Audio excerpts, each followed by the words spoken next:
Recipe కోసం కింద ఉన్న డిస్క్రిప్షన్ లింక్ క్లిక్ చేయండి. Instagram trending egg recipe. First ఒక egg, boiled egg, chopped onions and పచ్చిమిర్చి, కొంచెం కొత్తిమీర, అలాగే ఒక హోల్ ఎగ్ కావాలి, కొంచెం ఉప్పు, కొంచెం సాల్ట్. ఇప్పుడు ఇది ఉడికిన తర్వాత దీన్ని ఇలా ఫ్లిప్ చేసుకోవాలి.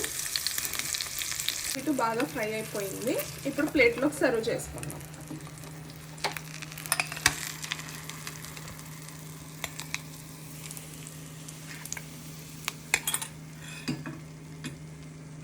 దీని మీద కొంచెం ఆనియన్ స్ప్రింకిల్ చేసుకొని లైట్గా చాట్ మసాలా కూడా వేసుకోవచ్చు, అలాగే కొత్తిమీర కూడా వేసుకొని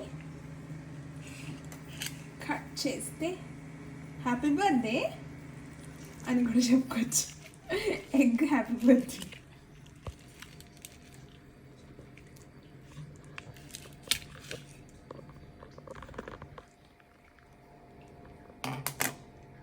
ఫ్లఫీగా రెడీ అయిపోయిందండి